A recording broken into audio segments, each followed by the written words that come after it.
আল্লাহর হাবিব দৌড়াইয়া গেলেন জিব্রাইলের কাছে, তাকায়া দেখে জিব্রাইল আসছে। আল্লাহর নবী একটু অভিমানের সুরে, অভিমান, কারণ 15 দিন জিব্রাইল আসে নাই। নবী জিব্রাইলের দিকে তাকায়া বলে, জিব্রাইল রে, আজকে বুঝি আসার সময় হইছে, কেন আসলি না? মক্কার মানুষ আমারে গালি দেখ, মক্কার মানুষ আমারে এত বাজে বাজে কথা বলল। মক্কার মানুষ বলে আল্লাহ আমাকে ভুলে গেছে, এইভাবে গালি দিল। 15 দিন আমি কানলাম, কেন আসলি না? জিব্রাইল কয়, হুজুর আমি আসতে চাই কিন্তু মালিক আসতে দেয় না। আল্লাহর নবী চিৎকার দিয়ে বলে, জিব্রাইল, তাহলে মক্কার মানুষ যে বলল আমার মালিক আমারে ভুলে গেছে, ভুলে গেছে, কথাটা কি সত্য? জিব্রাইল কয়, হুজুর না, সত্য না, আপনার মালিক আপনারে ভুলে নাই, ভুলে নাই, কিন্তু কোরআন নাজিল করা বন্ধ করে দিছে, আমাকে মালিক আটকায়া দিছে আপনার একটা মিস্টেক হওয়ার কারণে। কারণ 3টা প্রশ্নের জবাব আপনার কাছে চাইল, আপনি বলছেন আগামীকালকে দিবেন, এই কথাটা আমার মালিকের কাছে মোটেও পছন্দ হয় নাই। আপনি যদি বলতেন ইনশাআল্লাহ, তাহলে আমি আয়সা পড়তাম না। তো ইনশাআল্লাহ ছেড়ে দিছে, আর এটা আল্লাহর কাছে পছন্দ হয়েছে না, এই জন্য 15 দিন আমার আটকায় রাখছে। 15 দিন আপনি কাঁদছেন, ইনশাআল্লাহ না বলার কারণে মালিকের কাছে বক্তব্যটা পছন্দ হয় নাই রে। আমি আপনাদের কাছে জানতে চাই, আমাদের এখন করণীয় হলো প্রতিটা কাজে আমরা কি বলবো? ইনশাআল্লাহ। ইনশাআল্লাহ যেন না বলি। আরেকটা আমাদের আকীদা হলো, নবীরা ভুলে না, নবীরা ভুল করে না, আল্লাহ ভুল করায়। কথা বলো, এটা হলো আমাদের আকীদা। নবীরা ভুল করে না, আল্লাহ ভুল করায়া দেয়। কেন ভুল করায়া দেয়? কারণ উম্মতদেরকে শিখানোর জন্য, উম্মতরা যেন শিখতে পারে। আমার যুবক ভাইয়েরা, তাই নবী একদিন না হয় ইনশাআল্লাহ ভুলেই গেল। এই কারণে কি 15 দিন নবী ইনশাআল্লাহ ভুলে গেছে? না, 15 দিন ভুলে নাই, আল্লাহ ভুলাইয়া দিছে। 15 দিন পরে জিব্রাইল আসে, কারণ উম্মত যেন কিয়ামত পর্যন্ত আর ইনশাআল্লাহ না ভুলে যায়। আমার যুবক ভাইয়েরা, তাই আমরাও বলবো, সব কাজে বলবো ইনশাআল্লাহ। হদা গেল, আমি মাহফিল শেষ করে বাড়ি যাব ইনশাআল্লাহ। হদা গেল, আমি এখান থেকে বাজারে যাব ইনশাআল্লাহ, আমি বিবাহ করব ইনশাআল্লাহ, আমি খানা খাবো তাও ইনশাআল্লাহ। তোমার কথা দিয়ে হয় না, রিবাব উড়ান, রিবাব বাড়ান, গলাটা না। আমি খানা খাবো, এখানে কি বলবেন? ইনশাআল্লাহ। যদি আপনি ইনশাআল্লাহ না খান তাহলে খাই থাকতেন না। আমায় বিশ্বাস হয়েছেন আপনারা? খানা রেডি, বাবুর্চি স্পেশাল খাবার রেডি করছে, রুশ পোলাও করে সব সাজায় রাখছে। আল্লাহ কয় খাইবি গিয়ে দিল্লিতে, বাংলাদেশে খাই থাকতে না। বাস্তব না বাস্তব? খাইতে পারছে? বাবুর্চি দিয়া পাক করাইলো, সব সাজায় রাখলো। আল্লাহ কয় খাবি না, দিল্লিতে গিয়া জামাইয়ের সাথে বইয়া খাইবি। খাইতে পারছে? তাহলে কেন বুঝেন না ইনশাআল্লাহর কত দাম? তাই তো খাওয়ান ফাঁক করছে বেচারাই, ইনশাআল্লাহ কইছে না, তাই আল্লাহ বাংলাদেশে খাওয়াইছে না। আমি এখন থেকে আর ইনশাআল্লাহ বলবো না, রাজি আছি তো? এই 15 দিন নবী কানলো এক ইনশাআল্লাহর কারণ। এখন শুনেন, 15 দিন যে নবী কানছে, মক্কার যে পারছে সে ওই নবীর বিরুদ্ধে কথা বলছে, যে পারছে সেই গালি দিছে। নবীর কলিজায় আঘাতের পর আঘাত, ব্যথায় ব্যথিত, সবচেয়ে আঘাত পাইছে। মানুষে কয় আপনারে আপনার আল্লাহ ভুলে গেছে, এটা নবী কষ্ট পাইছে। তাই আল্লাহও জানে আমার বন্ধু 15 দিন কাঁদছে, 15 দিন কষ্ট করছে। ওই নবীরে খুশি করার জন্য, নবীর অভিমান ভাঙানোর জন্য, নবীরে সান্ত্বনা দেওয়ার জন্য আল্লাহ তখন সূরা দুহা নাজিল করে। এতক্ষণে বুঝতে পারছেন কেন এই সূরাটা নাজিল হইল? আমার কথা বুঝেন নাই? যদি না বুঝেন তা আমি ব্যর্থ, আপনাদেরকে বুঝাইতে গিয়ে আমি ব্যর্থ হইলাম। আপনারা কি বুঝেন নাই? এতক্ষণ যা বলছি এটা একটা ঘটনার কেন্দ্র করে নবীরে সান্ত্বনা দেওয়ার জন্য, খুশি করার জন্য আল্লাহ সূরা দুহা নাজিল করছে 15 দিন পরে। নাজিল করার পরে দেখেন এই সূরার ভিতরে 2টা কসম করছে। 2টা, কয়টা? 2টা কসম করে আল্লাহ প্রতিটা আয়াতেই যেন খালি নবীরে খুশি করছে। সুবহানাল্লাহ। এখন আসুন আমরা এটার ভিতরে আল্লাহ কি বলতে শুনুন। 1 নাম্বার, সূরা দুহা নাজিল করে আল্লাহ কসম করছে কয়টা? জোরে কয় না। যুবক ভাইরা, এক নাম্বার কসম হলো ওয়াদ্দুহা, দিনের আলোর কসম, দিনের আলোর কসম। ওয়াল্লাইলি ইযা সাজা, রাতের অন্ধকারের কসম। একটা হলো দিনের আলোর কসম, একটা হলো দিনের আলোর কসম, আরেকটা হলো রাতের অন্ধকারের কসম। কিন্তু তাফসীর কারকরা বলেন ওয়াদ্দুহার আরেকটা ব্যাখ্যা আছে, ওয়াল্লাইলির আরেকটা ব্যাখ্যা আছে। আল্লাহ বলেন ওয়াদ্দুহা, নবী আপনার সুন্দর সুন্দর উজ্জ্বল চেহারার কসম, উজ্জ্বল চেহারার কসম। জুরে কোন সুবহান। আল্লাহ তার বন্ধুর সুন্দর চেহারার কসম করছে রে। এরপরে বলেন ওয়াল্লাইলি ইযা সাজা, বন্ধু আপনার কালো চুলের কসম, আপনার কালো চুলের কসম। বন্ধুরে খুশি করার জন্য চেহারার কসম করছে, বন্ধুর চুলের কসম করছে। দুইটা কসম কেড়ে আল্লাহ বলেন মা ওয়াদ্দাআকা রাব্বুকা ওয়া মা ক্বালা। দুইটা কসম কেড়ে আল্লাহ বলেন মা ওয়াদ্দাআকা রাব্বুকা ওয়া মা ক্বালা, আপনার রব আপনাকে ভুলে নাই, ভুলে নাই, ভুলে নাই। বন্ধু দুইটা কসম কেড়ে বললাম, আপনার সুন্দর চেহারাটার কসম, বন্ধু আপনার চুলের কসম। মা ওয়াদ্দাআকা রাব্বুকা ওয়া মা ক্বালা, আমি আপনাকে ভুলি নাই বন্ধু, ভুলতে পারি না। কেন আপনাকে ভুলব বন্ধু, আমি আপনাকে ভুলি নাই। এরপর আল্লাহ বলেন ওয়ালাল আখিরাতু খায়রুল লাকা মিনাল উলা। আল্লাহ বলেন ওয়ালাল আখিরাতু খায়রুল লাকা মিনাল উলা, বন্ধু দুনিয়াতে আপনাকে যা দিলাম, যা দিলাম, যা দিলাম সব হলো স্যাম্পল, স্যাম্পল। পরকালে আপনার জন্য আমি যা রাখছি সব হলো গোডাউন। সুবহানাল্লাহ। স্যাম্পল বুঝেননি আপনারা? কেউ চাল কিনতে গেছেননি দোকানে? বড় বড় চাউলের গুদামে গেলে দেখবেন প্লেটের মধ্যে কতগুলা চাউল নিয়ে মালিক বসে থাকে। আপনি যদি মনে করেন যে লোকটা ভিক্ষার জন্য বসছে, ভুল করছেন। অনেক সময় গিয়া যদি কোন বলে ভাই আসছিলাম চাল কেনার জন্য, কিন্তু আপনি যে ভিক্ষুক সাইজা বসে রয়েছেন সেটা তো জানতাম না। মালিক আপনারে বলবো বেচারা বল তোর কয় টন লাগবো চাল খ, যা দেখতেছ সব হইল স্যাম্পল, পিছনে হইল গোডাউন। ঠিক আল্লাহ কয় দুনিয়ার নাজ নিয়ামত যা দেখছো, এই দুনিয়ার যা দেখলি বাড়ি গাড়ি নারী অট্টালিকা যা দেখছ সব বান্দারে আমি স্যাম্পল, স্যাম্পল, স্যাম্পল দিছি। পরকালে হইল গোডাউন। তাহলে স্যাম্পল আর গোডাউনের মধ্যে বেশ কম আছে না নাই? আমার যুবক ভাইরা, আল্লাহ বলেন ওয়ালাল আখিরাতু খায়রুল লাকা মিনাল উলা, বন্ধু আপনাকে আমি যা দিছি দুনিয়ায় সব স্যাম্পল, আপনার জন্য আমি গোডাউন রাখছি, পরকালে গোডাউন রাখছি। বন্ধু আপনারে যা দিছি কিছুই না, কিছুই না, দুনিয়াটাই কিছু না, পরকালে আপনার জন্য বরাদ্দ রাখছি। জুরে কোন সুবহান। এরপর আল্লাহ বলেন ওয়ালা সাউফা ইউতিকা রাব্বুকা ফাতারদা।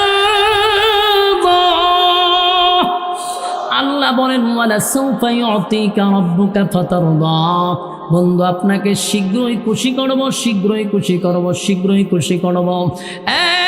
এই আয়াত আল্লাহ বলেন শীঘ্রই খুশি করব, তার মানে বন্ধু রে, বন্ধু শীঘ্রই খুশি করবে। ঘটনা কি শীঘ্রই খুশি করবে?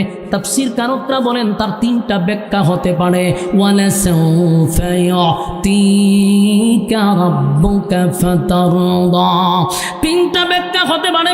এক নাম্বার হলো নিশ্চয়ই নবীকে মেরাজের রজনীতে আল্লাহ ইনভাইট করবে, সেটার ইঙ্গিত আল্লাহ বোঝায়া দিল। ওয়ালা সাউফা ইউতিকা রাব্বুকা ফাতারদা, ওচিরে আপনাকে খুশি করব। দুই নাম্বার সিগন্যাল হতে পারে পরবর্তী মক্কা বিজয়, আমি আপনাকে মক্কা আপনার হাতে আবার তুলে দিব, মক্কা বিজয়, এটার ইঙ্গিত হতে পারে। তাফসীর কারকরা বলেন ওয়ালা সাউফা ইউতিকা রাব্বুকা ফাতারদা, এটার আরেকটা ব্যাখ্যা হতে পারে রে, আল্লাহর পয়গম্বরকে পরকালে জাহানের সর্দার বানায়া দিবেন, আল্লাহর নবীকে সুপারিশকারী বানায়াবেন, নবীর সুপারিশে মানুষ জান্নাতে যাবে, নবীর উম্মতরা নবীর সুপারিশ পাবে। এই লিডার, এই নেতাগিরি আমার নবীর শুধু একমাত্র দেওয়া হবে। চিৎকার দিয়া কোন সুবহান। এই ওয়ালা সাউফা ইউতিকা রাব্বুকা ফাতারদা, এটা হতে পারে একটা কারণ। দুনিয়ার নেতারা যদি দলের জন্য মাইর খায়, দলের জন্য মাইর খায়, দেখবেন ওই দল ক্ষমতায় গেলে যেই নেতা মাইর খাইছে রে, তার প্রমোশন বাড়ে না কমে? আরো জোরে। নেতারা যদি মাইর খায় তাইলে দলের কাছে তার মূল্যায়ন বাড়ে, তার প্রমোশন বাড়ে। আমার কথা কি আপনারা বুঝেন? বুঝলে উত্তর দেন। আওয়ামী লীগের সময় যেই সমস্ত নেতারা ইচ্ছা মতে বাদাম খাইল, এই নেতাদের এখন প্রমোশন বাড়ছে না কমছে? ওই নেতারা যদি ক্ষমতায় আসে তাদের সম্মান আর মর্যাদা আরো বেড়ে যাবে, কারণ মায়ের খাইছে, কথা হয় না? রাষ্ট্র ক্ষমতায় আসলে তাদেরকে ভ্রমণ করার সুযোগ করে দিবে, রাষ্ট্রীয় সফরে বিভিন্ন দেশে তাদেরকে ভ্রমণ করানোর জন্য পাঠাবে। আপনারা এনজয় করে আসেন। কি জয়? আরো জোরে, কি জয়? এনজয়। নেতারা এনজয় করার জন্য আমেরিকা যাবে, চীন জাপান যাবে, আবার মালয়েশিয়া যাবে, থাইল্যান্ডে যাবে, সিঙ্গাপুর যাবে। রাষ্ট্রের খরচে এনজয় করতে গিয়া সাগরের পারে বৈশা বৈশা বোতল টানবে আর হুর করে নিয়ে ডান্স দিবে। কারণ নেতাদের এনজয় তো এটাই হয়, কথা হয় না? বোতল টানবে আর এনজয় করবে, আর হুর চতুর্দিকে নাচবে, ডান্স তো পাগলো ডান্স দিবে। এটাই হলো তাদের এনজয়। কি জয়?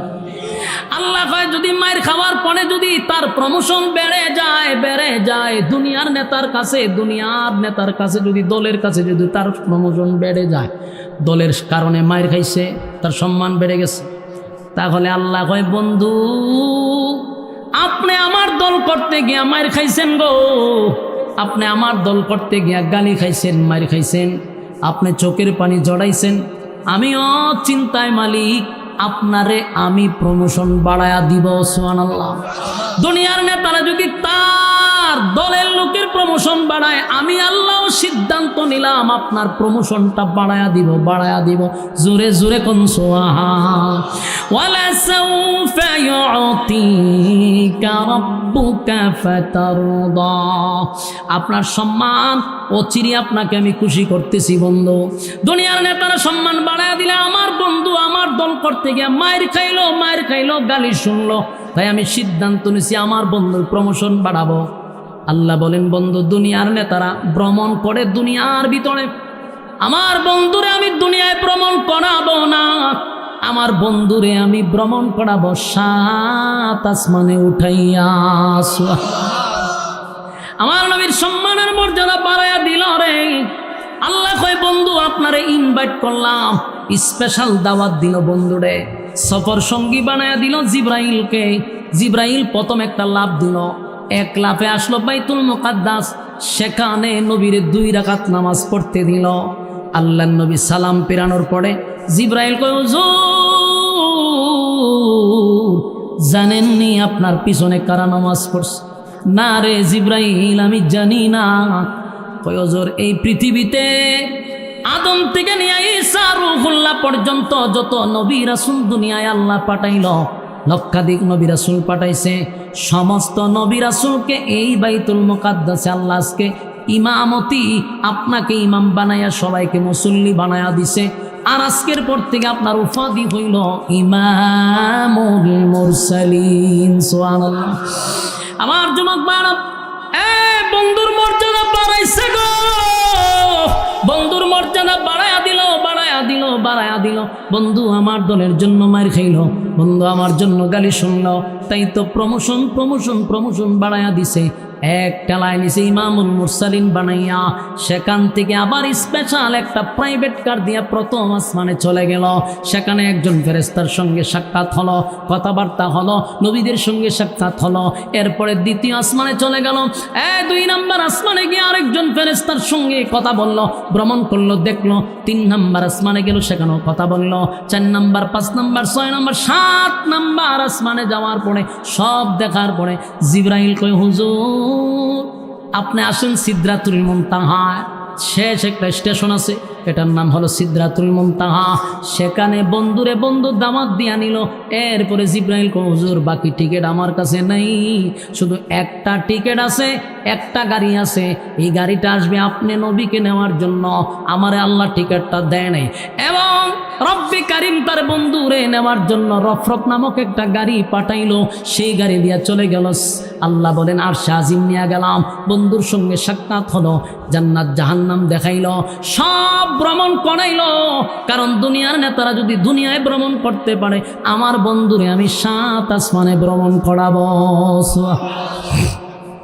লম্বা সফর, বন্ধুরে জান্নাত দেখাইলো, জাহান্নামও দেখাইলো, সব নবী দেখলো। হাউজে কাউসারের পারে নবী গেল, সেটাও দেখে আসলো। যুবক ভাইরা আমার, এরপরে আবার নবীরে দুনিয়ায় ফিরিয়ে দিল। আল্লাহর পয়গম্বর দুনিয়ায় আসলো, নবীর সম্মান মর্যাদা প্রমোশন আল্লাহ বাড়ায়া দিছে। জোরে জোরে কোন সুবহান। আমার যুবক ভাইরা, এই জন্য আল্লাহ এই আয়াতে বলেন, ওয়ালা সাউফা ইউতিকা রাব্বুকা ফাতারদা। বন্ধু আপনাকে অচিরেই খুশি করব, অচিরেই খুশি করব। এই আয়াতের আরো ব্যাখ্যা আছে। যুবক ভাইরা আমার, কিয়ামতের কঠিন ময়দানে যেদিন মানুষ বলবে ইয়া রব্বি নাফসি নাফসি নাফসি নাফসি, আপনার মোড়া ফিরেও বলবে ইয়া রব্বি নাফসি, আপনার চিকন ফিরেও বলবে ইয়া রব্বি নাফসি, জড়াওয়ালায় বলবে ইয়া রব্বি নাফসি। এই এমন কোন পীর ফকির নাই যে বলবে না ইয়া রব্বি নাফসি। আদম নবীর থেকে নিয়ে ঈসা রূহুল্লাহ পর্যন্ত সমস্ত নবীরা যেদিন বলবে ইয়া রব্বি নাফসি নাফসি, সবার স্লোগান যখন হবে ইয়া রব্বি নাফসি, একটা স্লোগান হবে রে ব্যতিক্রম। এই স্লোগানটার নাম হলো ইয়া রব্বি উম্মতি। সুবহানাল্লাহ।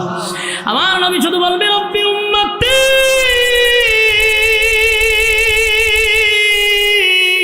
গোটা কিয়ামতের ময়দানে সবাই বলবে ইয়া রব্বি নাফসি, আমার নবী বলবে ইয়া রব্বি উম্মতি।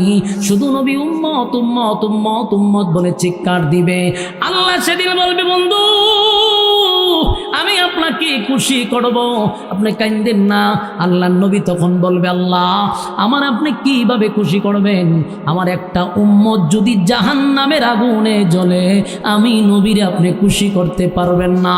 চিৎকার দিয়া কোন সুবহান। আমার নবীর কত মায়া, নবীর কত মায়া গো, উম্মতের জন্য নবীর কত মায়া, কত মায়া। আজকে আমাদের দেশে নবীরে ব্যবহার করে জিলাপি আর বিরানি খায় ইচ্ছা মতে। নবীর বিরুদ্ধে কেউ কথা বললে, নবীরে কেউ গালি দিলে, ভণ্ডগুলার কোনো প্রতিবাদ নাই, কোনো আন্দোলন নাই। আন্দোলন হইল জিলাপি লইয়া আর বিরানি লইয়া। আমি স্পষ্ট বক্তব্য দিতে চাই, নবীর নাম বিক্রি করে খাবি না। যদি বিক্রি করে খাইতে হয়, নবীর জন্য রক্ত দিতে হবে। কথা কয় না, নবীর জন্য রক্ত দিতে হবে। ভণ্ডামি ছাড়ো। নবীর নাম দিয়া দিয়া দাড়ি নাই, মুছ নাই, নবীর সুন্নাহ অনুযায়ী চলে না, নবীর তরিকা মানে না, নবীর এতাআত করে না, মন গড়া জিন্দেগি চালায়। গাঁজা খাইতে খাইতে মুছ লাল করছে, আবার কয় আমরা আশিকে রাসূল। এরকম বন্ড নামক বাউলরা আছে না? না। আমার নবীর নাম বিক্রি করে খায়, অথচ নবীর তরিকায় চলে না, নবীর এতাআত করে না। তার পাত থেকে মাথা পর্যন্ত তাকাইলে সন্দেহ হয় এটা ইমানদার না বেঈমান। দেখলেই বোঝা যায় বেঈমানের মতো, দেখলেই বোঝা যায় মালুর মতো। কিন্তু মুসলমানের সাইনবোর্ড লাগাইয়া শান্ত দেশটাকে অশান্ত বানায় আছে না নাই? কথা হয় না? আমার যুবক ভাইরা, আল্লাহ রাব্বি বলেন, ওয়ালা সাউফা ইউতিকা রাব্বুকা ফাতারদা। আপনাকে আমি খুশি করব, অচিরেই খুশি করব, অচিরেই খুশি করব। এই বাচ্চাটা লয়ে বাইরে যান ভাই, বাচ্চা লয়ে বাইরে যান, অনেক বন্ধুদের কাছে বাইরে যান। ওয়ালাসাউফা ইউতিকা রাব্বুকা ফাতারদা, আমি আপনাকে খুশি করব। দিলের কান লাগায় শুনেন, আপনারা কি বিরক্ত হইতাছেন? বিরক্ত হইলে যে আমার ডাবল সুবিধা এটা জানেননি। আমি চাই আপনারা বিরক্ত হইতেন। কথাগুলি মনোযোগ দিয়ে শুনেন।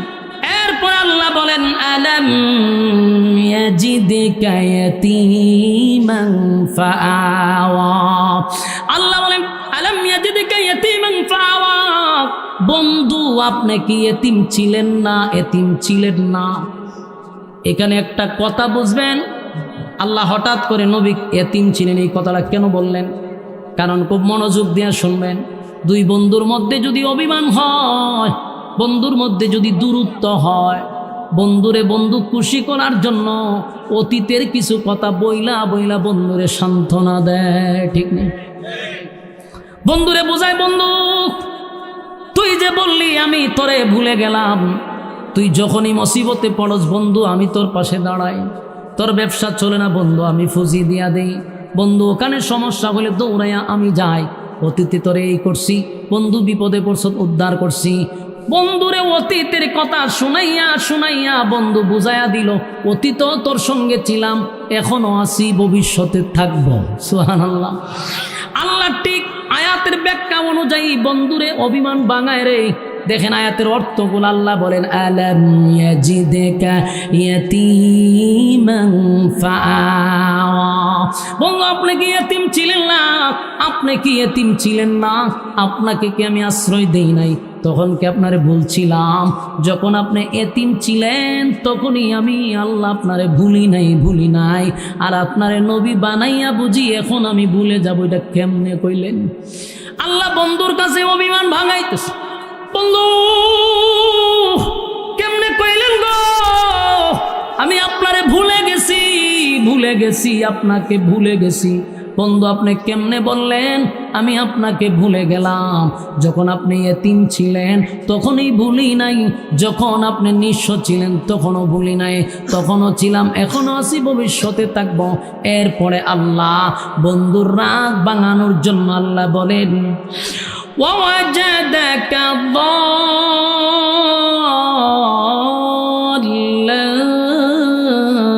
فَهَدَى। বন্ধু আপনি পথ হারা অবস্থায় ছিলেন, আমি আল্লাহ কি আপনার পথ দেখায়া দেই নাই? এখানে আর একটু বোঝার চেষ্টা করবেন কেমনে পথ হারা ছিল। যেই লোকটার মা নাই, বাবা নাই, দাদা নাই, দাদি নাই, নানা নাই, নানি নাই, শ্বশুর নাই, আত্মীয় স্বজন পাশে নাই, এই ছেলেটা কি লেখাপড়া করতে পারে? এই ছেলেটা কি প্রতিষ্ঠিত হতে পারে? আমরা বাস্তবতা দেখি, যার মা নাই, বাবা নাই, দাদা নাই, দাদি নাই, আত্মীয় স্বজন নাই, এই ছেলেটা অনাথ হয়, এই ছেলেটা টুকাই হয়, এই ছেলেটা পথভ্রষ্ট হয়ে যায়, রাস্তা হারায়া যায়, ঠিক না বেঠিক? আল্লাহ বলেন, ওয়াওয়াজাদাকা দাল্লান ফাহাদা। আপনি পথ হারা অবস্থায় ছিলেন, আমি আপনাকে পথ হারাইতে দেই নাই, আমি আপনাকে পথ দেখায়া দিছি। বন্ধু তখনও তো আপনাকে ভুলি নাই, পথ হারা অবস্থায় আপনাকে পেয়ে পথ দেখায়া দিছি, পথভ্রষ্ট হতে দেই নাই। বন্ধু কেমনে বললেন আমি আপনারে ভুলে গেছি? বন্ধুর রাগ বন্ধু ভাঙায় রে। আমার যুবক ভাইরা একটু দিলের কান লাগায় শুনেন। এরপরে আল্লাহ বলেন, ওয়াজাদাকা আইলান ফাআগনা। আল্লাহ বলেন আপনি নিঃস্ব ছিলেন, গরিব ছিলেন, আমি আপনাকে ধনী বানায়া দিছি। এ দেবিদ্বারের বায়না, এই জায়গাটাতে শিক্ষিত সমাজের মানুষ যারা আছেন, জ্ঞানী মানুষ যারা আছেন বুঝবেন। আল্লাহ বলেন, ওয়াজাদাকা আইলান ফাআগনা। আমি আপনাকে, আপনি গরিব ছিলেন বন্ধু, আমি আপনাকে ধনী বানাইছি। বলুন আল্লাহ কি বলছে? গরিব ছিলেন, কি বানাইছে? ভাই জোরে কোন, গরিব ছিল কি বানাইছে? আরো জোরে কোন, কি বানাইছে? এই কথাটা বারবার বলানোর উদ্দেশ্য হলো, আজকে বাংলাদেশে আমরা এই এত বছরে শুধু ওয়াজ শুনছি নবী গরিব ছিল, নবীর পেটে পাথর ছিল, নবীর পাঞ্জাবির মধ্যে তালি ছিল। এই ওয়াজ জানে না এমন কোনো মানুষ পৃথিবীতে নাই। কথা হয় না দি? ওয়াজ খানো ধরে হুজুরা টান দিছে, নবী গরিব, নবীর পেটে পাথর, নবীর শরীরে তালি দেওয়া যুক্ত কাপড়। ওয়াজ শুনছেন না? এই ওয়াজ আপনারা যেই মুখস্থ করছেন এর থেকে বেশি বাংলাদেশের নাস্তিকরা মুখস্থ করে রাখছে। আমাদের দেশের হুজুররা খুব সুন্দর করে নবী যে গরিব ছিল এই কাহিনীটা সুন্দর করে কয়, নবীর পেটে পাথর খানা পাইছে না, অথচ এই হুজুর ওয়াজ শেষ করে আবার মুরগের রান গিয়া টান দেয়। তুই না কইলি আল্লাহ নবীর পেটে ভাত, নবী গরিব, তে খাস কেমনে গিয়ে মুরগের রান?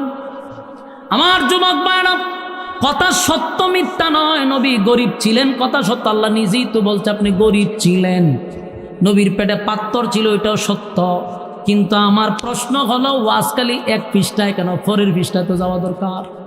হ্যাঁ, কথা কেন? প্রথম পৃষ্ঠায় গরিব, পরের পৃষ্ঠায় ধনী। তো শুধু গরিবের ওয়াজ করলি, ধনীর ওয়াজ কে করবো রে? কাঠমৌলবী সারাটা দেশ ধ্বংস করে দিছে। নাস্তিকরা এই ওয়াজ মগস্থ করতে করতে এখন আমরা রে ওয়াজ করে নাস্তিকরা কয় হুজুর আপনারা মসজিদও থাকবেন, মাদ্রাসায় থাকবেন, এটি আপনার কাজ।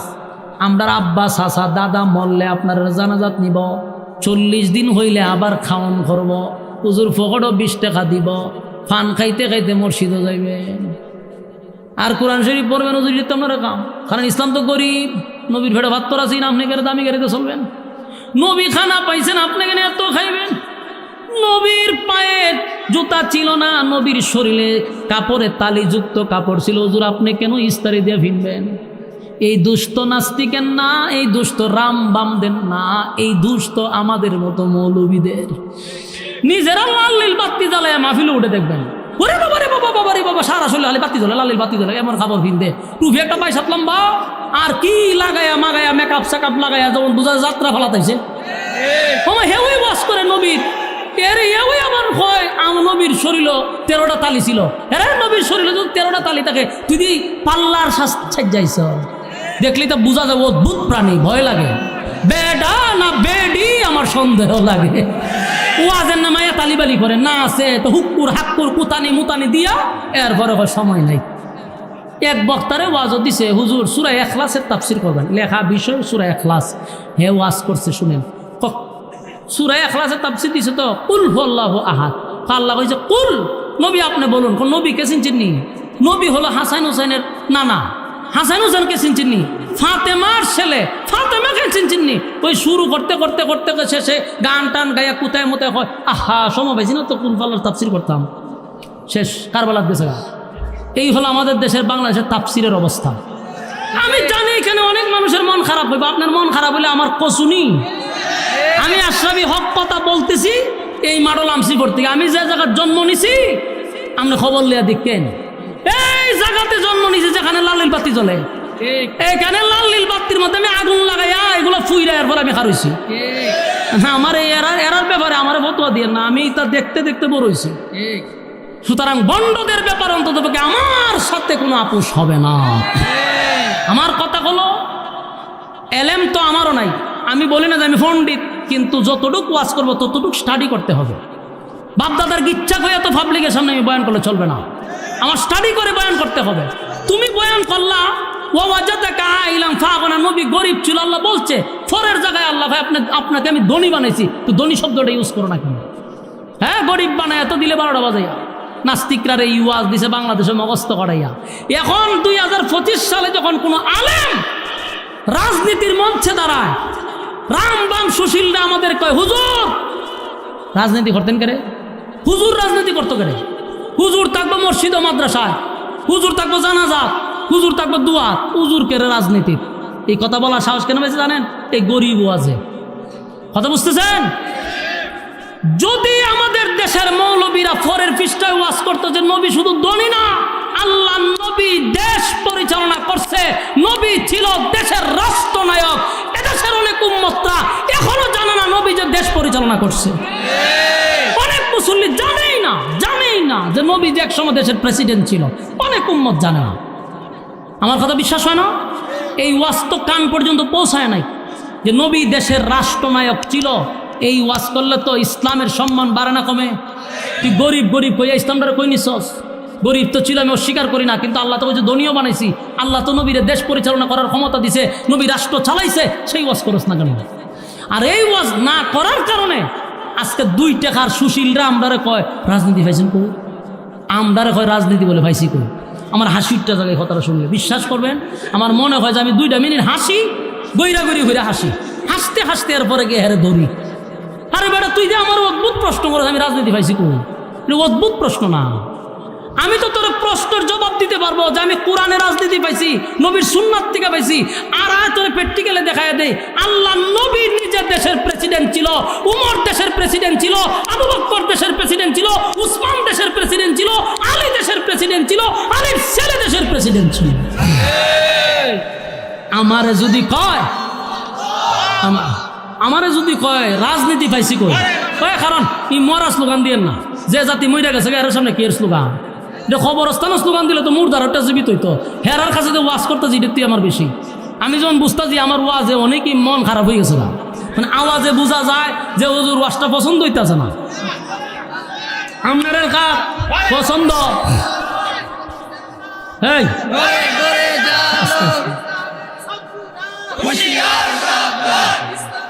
সম্মানিত সুধী, ইসলামের শত্রুরা খুব হুঁশিয়ার, এরা ঠিকই হুঁশিয়ার থাকে, কিন্তু আমাদের মধ্যে যারা এরা হুঁশিয়ার হওয়া দরকার। মুনাফিক নামক মুসলমান যেটি দাবি করে এরা হুঁশিয়ার থাকতেই হবে, কারণ ডাইরেক্ট ইসলামের শত্রু যারা এরা গোপনে কাজ করে, এরা হুঁশিয়ার থাকে। আর মুনাফিকরা এরা কিন্তু লেবাস ধরে ইসলামের ক্ষতিটা করে। আমি যেটা বলতে চাইছি, নবী যে দেশের প্রেসিডেন্ট ছিল এই ওয়াজ নবীর উম্মত অনেকেই জানে না। আর এই ওয়াজটা যদি সচরাচর হইতো, কসম খোদার আজকে 1.5 টাকার সুশীলরা আমাদেরকে বলতো না যে হুজুর রাজনীতি পাইছেন কোথায়। কারণ আমি তো যদি ওয়াজ করতাম আমার নবী দেশের প্রেসিডেন্ট, সাহাবায়ে কেরাম দেশের প্রেসিডেন্ট, আমি হুজুর কই থেকে রাজনীতি পাইছি তুই বুঝস? কেন কইছিলাম যে আমার হাসি উঠে, আমি এখন আপনার জবাব দেই। যারা আমাদেরকে প্রশ্ন করে যে হুজুর রাজনীতি পাইছেন কোন, আমার তো জবাব আছে, আমি জবাব দিতে পারবো। কিন্তু সান্ধু আমি যদি তোমার দৈরা লাই যে তুমি রাজনীতিটা পাইছো কো, তুমি কি জবাবটা দিবা? আমার জবাব তো তুমি কি জবাব দিবা? জবাব যদি না দিতে পারো আমি বইলা দিই তুমি কোথায় পাইছো। তোমার রাজনীতি হলো ফেরাউন্নার রাজনীতি, তোমার রাজনীতি হলো নমরুদ্দার রাজনীতি, তোমার রাজনীতি হলো সাজ্জাদের রাজনীতি, তোমার রাজনীতি হলো আবু জাহিল্লার রাজনীতি। আমার রাজনীতি স্বয়ং মুহাম্মদুর রাসূলুল্লাহ সাল্লাল্লাহু আলাইহি সাল্লামের রাজনীতি। তুমি কার সাথে কি লাগাও? যদি কোনো আলেমদেরকে বলে, কোনো সুশীল নামক নাস্তিক যদি আপনাকে বলে হুজুর রাজনীতি পাইছেন কই, তাফা দিয়া ধরবেন, এক বেটা রাজনীতি পেয়েছে আমি তোর 100 প্রমাণ দিব, কিন্তু শেষে তুই উত্তর দিয়া যাবি তুই রাজনীতি করতে পাইছিস। তুই বলে যে তুই রাজনীতি করতে পাইছিস, তোর রাজনীতি টান দিলে কই পর্যন্ত যা দেখতেইব, টানলে অবশ্যই ফেরাউন্না পর্যন্ত যাইব। কারণ নেতা চিনা যায় তার কর্মী দেখলে, কর্মী চিনা যায় তার নেতা দেখলে। যাকে আপনি মহব্বত করবেন তার প্রভাব আপনার উপরে পড়বে। আপনি যদি ফেরাউনের সংবিধানে আসেন তাহলে আপনার মধ্যে ফেরাউনের প্রভাব পাওয়া যায়। আপনার রাজনীতি দেখলেই বোঝা যায় আপনি ফেরাউনের রাজনীতি করেন। আর মুহাম্মদুর রাসূলুল্লাহর রাজনীতির মধ্যে খুন খারাপি নাই, চাঁদাবাজি নাই, টেন্ডারবাজি নাই, মানুষ মারা নাই, দেশের টাকা লুটপাট করা নাই। সুতরাং এই সমস্ত রাজনীতি করে গেছে ফেরাউন্না, রাজনীতি করে গেছে নমরুদ্দা। বাস্তব না বাস্তব? এই জন্য ওয়াজ শুধু গরিবের ওয়াজ চলবে না, ওয়াজ চলবে নবী দেশের প্রেসিডেন্ট ছিল। বাস্তব না বাস্তব? যেই সমস্ত মেকআপ ওয়ালা লাল নীল বাতি লাগায়া কয় নবী গরিব ছিল আর ওয়াজ কইরা কইরা যায়, জীবনে আর মুখে শুনছি না নবী দেশের প্রেসিডেন্ট ছিল। বেচারা আল্লাহর নবী দেশ পরিচালনা করছে, ওয়াজ কর, তাহলে তোরে জিজ্ঞাসা করবে না তুই রাজনীতি পাইছ কো। আজকে আমাদেরকে প্রশ্ন করে আমরা রাজনীতি পাইছি কো। সম্মানিত সুধী, আমরা যদি এই প্রশ্নের জবাব দিতে পারি তাহলে একটা কথা জানিয়ে রাখবেন, আগামীর দেশ হবে ইসলামের দেশ, আগামীর বাংলাদেশ হবে ইসলামের বাংলাদেশ। এই যে ঠিক কইছেন না, ফ্যান্ডেলের ভিতর পর্যন্ত। এরপরে আমরা 500 টাকায় গুড়ায় বিক্রি হই, রং সার কাছে ইমান বিক্রি করে। এক গুরু মার্কা দাঁড়াইছে, আয়া গুরু মার্কায় দেখে শাসলো প্রচুর মানুষ, গুরু মার্কায় চিন্তা করলো সব মনে হয় মানুষের দিয়ে অভাব নাই, তো চিন্তা করলো আপনার একটু চা খান, কইছে এরা সবাই রং চা খাওয়া। তো গুরু মার্কার রং চা খাওয়া জিগায় বুটটা খারে দিবেন, হগলি সব্যনাশ রংসা খাওয়াইছেন আপনি, বুটটা গুরু মার্কারই দিব। গুরু মার্কা সালামাল কি দিয়ে এত খুশি হয়েছে গেছে গা। কিছুক্ষণ পরে এই মজমাতি আইছে আপনার ছাগল মার্কা। ছাগল মার্কাই আসে দোকানদারের জিজ্ঞেস আগে কি খাওয়াইছে, বেশি না রং খাওয়াইছে, হতে দুধ মার জনমের খাওয়ান খাওয়া দুধ চা, মানে দুধ চা খাওয়াইছে। পরে ছাগলে জিগায় বুট কারে দিবেন, দুধ চা খাওয়াইছেন আপনি, বুটটা আমরাই তো কেমন লাগে। ছাগল মার্কা সালামাল কি দিয়ে গেছে খুব খুশি। কিছুক্ষণ পরে মহিষ মার্কাইছে, মহিষ মার্কা আইছে, আইয়া জিগাইছে আগে কি চলছে, দুধও গেছে রঙও গেছে, কত এখন তুলে কফি খাওয়া, জনমের খাওয়ানি খাওয়াইছে। জিগায় বুট কারে দিবেন, সব্যনাশ জীবনে আমরা রং থেকে দুধের উপরে উঠছি না, কিন্তু আজকে আমরা কফি পর্যন্ত গেছি গা। বুট আপনি পাইবেন, বলুন তো দেখি বুটের মালিক কয়টা? একটা, কিন্তু দিছে কয়জন রে? তিনজন। হের ইমান আছে না গেছে? ইতালের মুসলমান হচ্ছি আমরা, কথা কয় না? বুটের আগে আমরা 500 টাকার কাছে বিক্রি হয়ে যাই। এই জাতি আবার হয় শান্তি, শান্তির মারে মাইরা দাফন করে লাইছস, তুই শান্তি তালাশ করস কোথায়? শান্তির মারে বাসায় রাখ, শান্তি ভাইবি, শান্তি মেরে লাইছ তুই 500 টাকা গোটা বিক্রি হইয়া শান্তি পাওয়া যাব? নেতার তো দোষ নাই, নেতার থেকে আগে খায়, এরপরে নেতা হয় যাইয়া লই আমি, খালি বইয়া লই আমি, চেয়ারটাত বইয়া লই, চেয়ারও বসে কয় খাইছিলে না, ওখান আমার খাইতে দে। খাইতে খাইতে খাইতে উন্নয়ন উন্নয়ন করতে করতে দেশ আমার বিক্রি কইরা বেগম পাড়ায় বাড়ি বানাইয়া দিছে, দেশের টাকা পাচার কইরা আমরা জিন্দিগিটা শেষ করে দিছে। নেতার কিসের দোষ? খাইছত না তুই? আমাদের এই কালচার পরিবর্তন করতে হবে, পারবেন? এই সমাজ পরিবর্তন করতে হলে আমাদের নীতি আদর্শ পাল্টাইতে হবে। আমরা যদি হেদের মতো চলাফেরা করি এই দেশ কোনোদিন পরিবর্তন হবে না। সম্মানিত শুধু আমার শেষ বক্তব্য হলো, আপনি গরিব ছিলেন, আমি আপনাকে ধনী বানাইছি, কথা কয় না? এরপরে আল্লাহ বলেন আপনাকে যে আমি ধনী বানাইছি এখানেই শেষ না। আল্লাহ বলেন বন্ধু, এরপরে বলেন আলাম ইয়াজিদিকা ইয়াতীমান ফাআওয়া, আপনি ইয়েতিমের প্রতি কঠোর হইয়েন না। যারা ইয়েতিম আছে, কথা কি বুঝতেছেন? ইয়েতিমের প্রতি কঠোর হওয়া যাবে না। আমরা এটা বলতে কি বুঝলাম? সমাজের মধ্যে দেখবেন যদি বাবা না তাকে চাচায় কিন্তু ইয়েতিম বাতিজার উপরে জুলুম করে, আছে না নাই? হ্যাঁ, সম্পদ, বাপের সম্পদ চাচায় লিখে নিয়ে গেছে ছোট থাকতে, এটা একটা জুলুম করলেন আপনি, এর জবাব আছে না নাই? আল্লাহ বলেন আপনি ইয়েতিমের প্রতি কঠোর হইয়েন না, কারণ ইয়েতিমের সম্পদ যারা লুট করে, ইয়েতিমের মাল যারা মাইরা খায়। আমার যুবক ভাইরা শুধু ইয়েতিম বোঝায় নাই, মিসকিনের মাল মাইরা খাওয়া যাবে না। মানুষের হক, মানুষের অধিকার নষ্ট করা, কথা কয় না? তুমি অধিকার নষ্ট করতে পারবেন? ওরে বাপরে বাপ, বাপরে বাপ, আমরা তো সে খাওয়াই না খাওয়াই না খাওয়াই না, এমন খাওয়াই না বাইরে ছেড়ে ভাই, গতটা 16টা বছর খাইতে খাইতে খাইতে খাইতে একেবারে লেপটিন শুদ্ধা খাই লিছে। লেপটিন বুঝুননি, বাথরুম খাইয়া লাইছে। এক বেচারা থানের দোকানে আমি বৈশা রয়েছি, বৈশা দেখতেছি যে স্থগিতার চিনুন না আপনারা? কইতা খায় চেয়ারম্যান অফিসও থাকে, আপনারা এখানে কিতা কই? হ্যাঁ, তো ওই চেয়ারম্যান অফিসও থাকে 2-3 জন স্থগিতা। দেখি 2 মহিলা এই স্থগিদারের লোক লাগছে ঝগড়া। তো দূর থেকে কিছু শোনা না গেল, বোঝা যায় যে মহিলা 2টা লাগছে কার সাথে? স্থগিদারের লোক। অনেকক্ষণ ধরে ঝগড়া লাগছে, লাগার পরে স্থগিদারে কি বুঝাই টুজাই দিছে, স্থগিদার ভিতরে যাবার ঠাই না বাইক গেলাম আধা ঘন্টার মতো। পরে এই 2 মহিলা গেছে। কতক্ষণ পরে আমি যে দোকানে বসা, এই দোকানে আইসে 2 স্থগিদার সিগারেট খাইতো। আবার পরে আমি জিগাইলাম, ভাই সাহ কিতা মহিলার সাথে ঘেরে লাগছিলেন? অন্তে শরম পাইছে যে হুজুরে দেখছে। না হুজুর কিচ্ছু না, গ্রামের মহিলা। আমি ঘটনা কিতা, মেদি ঘরের ভিতরে যান ঠান দিয়া দিয়ে আপনার বাইক করে নিয়েছে, ঘটনা কিতা? তো বুঝা লাগছে পুরা ঘটনা তো হুজুর দেখছে, তার শর্মায় লাভ কি? হুজুর কইেন না শরমের কথা। আমি কি কই যে লেফটিন ছিল দে 12টা লেফটিন দেওয়ার কথা ছিল, গ্রামও দিছে ঠিক হই, কিন্তু 3টা লেফটিন যারা ফাইবার কথা এরা পাইছে না। আমি 3 লেফটিন গেছে কই, ও খাই লিছি। আমি জিগলাম কে খাইছে? বুঝিন না কে খাইছে?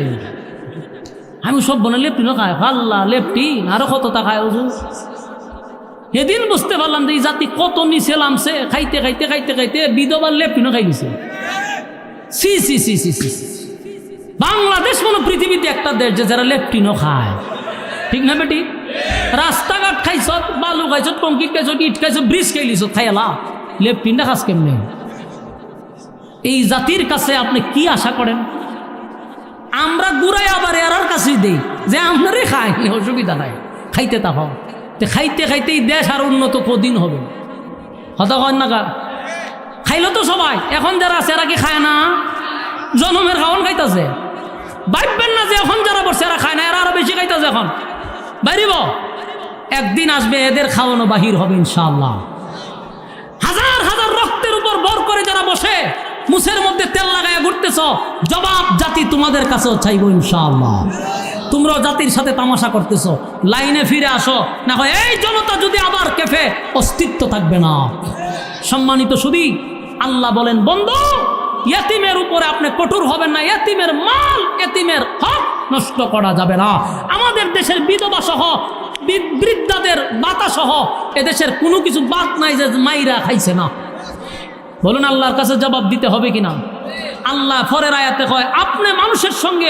উচ্চ আওয়াজে কথা বলবেন না মানুষকে তুচ্ছ তাচ্ছিল্য করবেন না এরপরে বলেন ওয়া আম্মা বিনিয়ামতি রাব্বিকা ফাহাদ্দিস আল্লাহ আপনাকে যেই পরিমাণ নিয়ামত দিছে সেই নিয়ামতের কদর করেন নিয়ামতের কদর করতে থাকুন আমল করার তৌফিক দান করুক আমিন সম্মানিত সুধী শুনেন আমার পরে একজন একটু ওয়াজ করবে এরপরেই সাইদ আহমদ কলরব আসবে আমি ফোনেও কথা কইছি যে আসতেছে ইনশাআল্লাহ 10টার ভিতরেই কলরবের সাইদ এখানে উপস্থিত থাকবে এতে কোনো সন্দেহ নাই আপনারা বসেন বয়ান শুনে তারপরে যাবেন রাজি আছি ইনশাআল্লাহ আল্লাহ সবাইকে বুঝার মানার তৌফিক দান করুক আর বিশেষ করে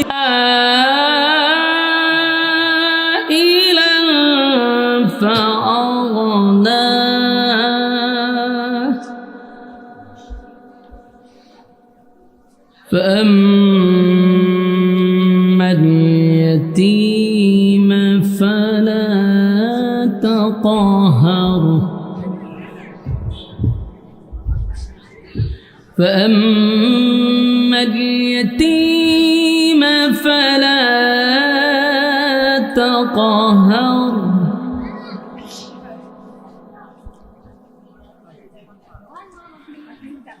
وأما السائل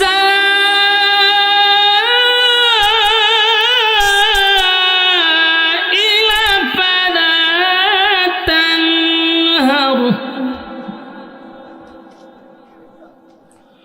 وأما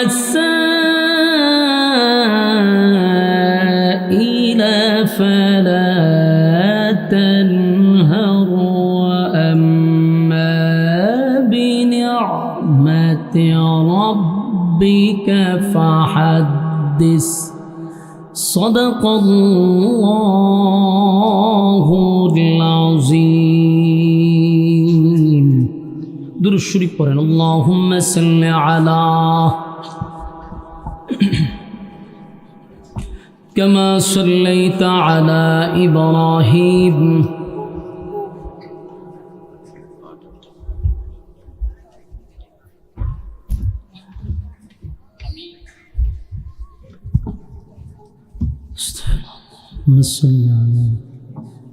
আমি স্বেচ্ছাসেবকদের দৃষ্টি আকর্ষণ করছি আমাদের যে সকল মেহমানবৃন্দরা আসছে তাদেরকে আপনারা সাদরে গ্রহণ করবেন এবং প্যান্ডেলের পেছনে যতগুলো দোকান আছে আপনারা সরাই দিবেন এবং এখানে কোনো যেন শব্দ না হয় মেহেরবানি করে আপনারা আপনাদের দায়িত্ব পালন করবেন اللهم صل على محمد وعلى آل محمد كما صليت على إبراهيم وعلى آل إبراهيم إنك حميد مجيد اللهم بارك على محمد وعلى آل محمد كما باركت على إبراهيم وعلى آل إبراهيم إنك حميد مجيد मेरा दिल तलब रहा है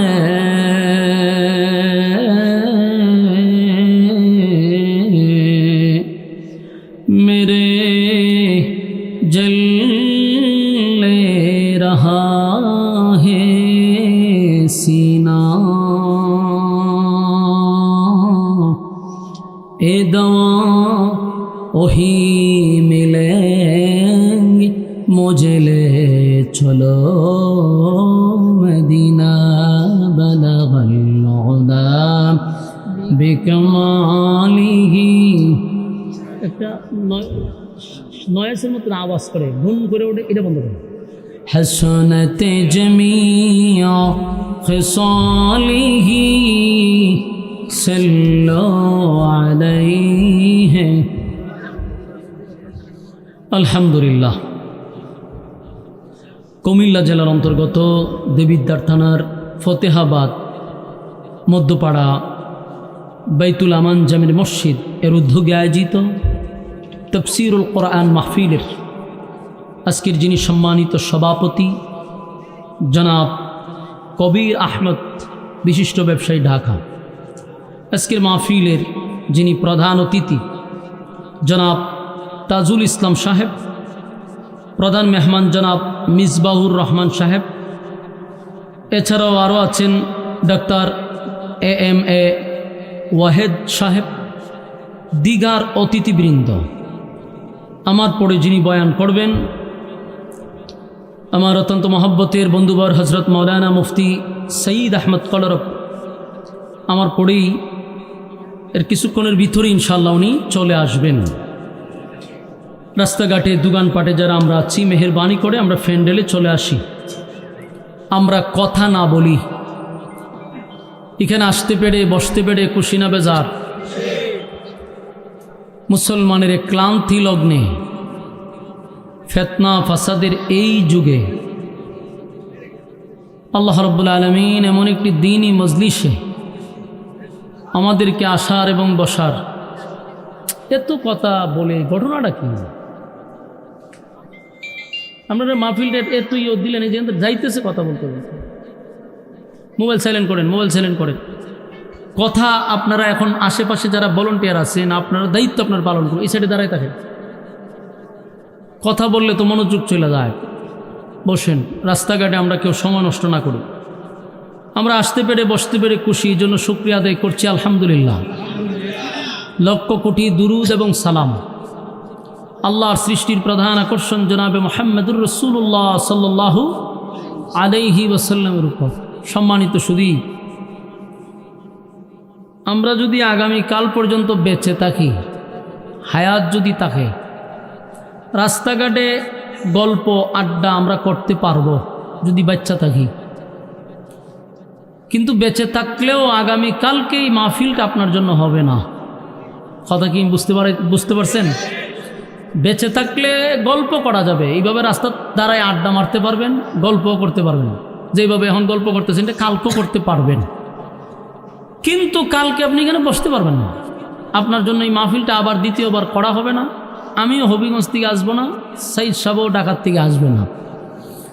উচিত হলো সমস্ত কাজকর্ম বাদ দিয়া যেই বাইতুল আমান জামের মসজিদ কমিটির উদ্যোগে আজকের এই মাহফিল, তরুণ যুবকদের উদ্যোগে মাহফিল, তারা এই মাহফিলটা করতে গিয়ে রাত দিন অক্লান্ত একটা পরিশ্রম করছে।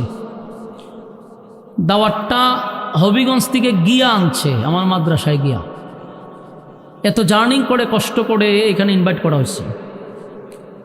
এই আজকের তারিখটাও আমার দেওয়াই তারিখ, তো আমার এত কষ্ট করে তারা আনলো। আর আপনারা যদি রাস্তাঘাটে গল্পই করলেন, আড্ডাই মারলেন, তাহলে আমি মনে করবো এর চেয়ে বড় কপাল পোড়া আর কেউ নাই, ঠিক না? এটা তাদের কপাল পোড়া যারা এখানে উপস্থিত হতে পারল না। যারা উপস্থিত হয়েছেন, আল্লাহ তাআলা আপনাদেরকে দুনিয়া আখেরাত উভয় জগতের সম্মানই দান করুক, আমিন। সম্মানিত সুধী, আমরা এখানে আসছি কোরআনের কথা শোনার জন্য। কোরআন ১৫০০ বছর আগে নাজিল হয়েছে, আজও কোরআন আছে, কিয়ামত পর্যন্ত থাকবে। কোরআনের বয়স প্রায় ১৫০০ বছর। ১৫০০ বছরের ভিতরে আজ পর্যন্ত একটা শব্দ তো দূরের কথা, একটা জের একটা জবর এদিক সেদিক হইছে? জুরে বলেন আল্লাহু আকবার। এটা হলো কোরআনের মুআজিজা। আপনি একটু চিন্তা করেন, পৃথিবীতে কত গ্রন্থ আছে, যেগুলো 100 বছর হইলে রাইটারকে এটাই মানুষ তালাশ করে পায় না। কত গল্প যে পরিবর্তন হয়, মূল লেখককে এটারই খোঁজ পাওয়া যায় না। আর 1500 বছর আগে নাজিল হয়েছে, শব্দ দূরের কথা, অক্ষর নক্তা জের জবর পরিবর্তন হয় নাই। সুবহানাল্লাহ। এখন আসলে এটার কারণটা কি? কারণটা কি? কারণটা হলো এই কোরআন যিনি নাজিল করছে উনি পৃথিবীর কোনো রাজা বাদশার হাতে কোরআন দেয় নাই। আল্লাহ বলেন নাজিল যেহেতু আমি করছি, এটার হেফাজতের দায়িত্বটাও আমি নিছি। আল্লাহ হেফাজতের দায়িত্ব নেওয়ার কারণে কোরআন এখনো আছে, কিয়ামতের আসরের আজান পর্যন্ত থাকবে, কোনো পরিবর্তন হবে না। চ্যালেঞ্জ করছে। আল্লাহর হাতে না রেখে যদি পৃথিবীর রাজা বাদশার হাতে কোরআন দিয়ে দিত, তাহলে দুনিয়াতে আজকে আমরা 2025 সালে বসবাস করতেছি। এই 25 সালে আইসা কোরআন নামক একটা গ্রন্থ ছিল, এটাই আমরা জানতাম না। বিসমিল্লার বা শুদ্ধা থাকতো না, সব গায়েব হয়ে যেত। আমার কথা কি বুঝাইতে পারছি? যদি মানুষের হাতে দায়িত্ব থাকতো, মনে করেন যারা রাজা বাদশাহ, যারা দেশের রাষ্ট্রনায়ক, তাদের হাতে যদি কোরআন থাকতো, তাহলে কি বুঝেন কোরআন থাকতো এতদিন? পাইতেন? গায়েব হইতো কিভাবে? এক এক সরকার এসে বলতো, এক এক আয়াত উঠায়া দিত। মনে করেন ধরে নেন, এই আপনারা ভলান্টিয়ার এই পর্দাটার ইবাজত দাঁড়ান, পর্দাটার ইবাজতে 2 জন দাঁড়ায় থাকেন, এখানে কথা হচ্ছে, দইরা নিয়ে আসেন স্টেজে, শয়তান সব গিয়া বইছে গাঢ়, কেন লড়াচড়া করতেছে? কথা না বলি, মনোযোগ দেন। দেখেন এক এক সরকার আসতো, মনে করেন রাষ্ট্রের হাতে দায়িত্ব কোরআনের, তো সরকার এসে কি করতো? বলতো যে না, জিহাদ সম্পর্কে কোনো আয়াত থাকতে পারবে না, এটা উঠাইয়া দিতে হবে, আইন ফাঁস হয়েছে।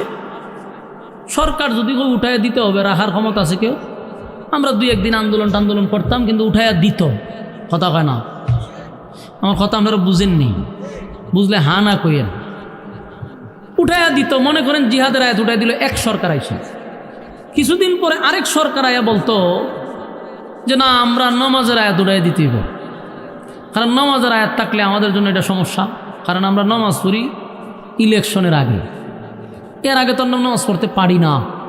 এখন যদি নমাজ চলমান থাকে, এটা আমরার জন্য মারাত্মক লজ্জা, উঠাইয়া দাও, উঠাইয়া দাও। সরকার বলছে উঠাইয়া দিত, রাখার ক্ষমতা আসেনি, তো গেল নামাজের আয়াত, জিহাদের আয়াত। আরেক সরকার আয়া বলতো ফর্দার আয়াতের কোনো দরকার নেই, যেহেতু আমাদের দেশের নারীবাদীরা বেশি রাস্তায় আন্দোলন করে শালীনতার জন্য, পোশাকের জন্য, বলে ফর্দার আয়াত উঠাইয়া দাও। দিল আরেক সরকার আয়া ফর্দার আয়াত উঠাইয়া। এরকমভাবে আইতে আইতে মনে করেন ডক্টর ইউনূস পর্যন্ত আমরা আসলাম। ডক্টর ইউনূস আইসা প্রথমেই বলতো যে সুদের আয়াতটা উঠাই দিতে, এ আয়াত রাখা যাবে না। উনি আইসা দিত সুদের আয়াত উঠাইয়া। এইভাবে আস্তে আস্তে এক সময় দেখা যেত বিসমিল্লার বাড়াও নাই, শেষ কোরআন নাই। এরকম যে উঠাইয়া দিত, এটা আল্লাহ জানেনি। কথা কন্যা দি। এই জন্য আল্লাহ বলেন মানুষের হাতে দায়িত্ব দেই নাই, কোরআন নাজিল করছি আমি, হেফাজতের দায়িত্ব নিছি আমি। সুবহানাল্লাহ। কোরআনে বলছে ইল্লা নাহনু নাযালনা যিকরা ওয়া ইন্না লাহু লাহাফিজুন।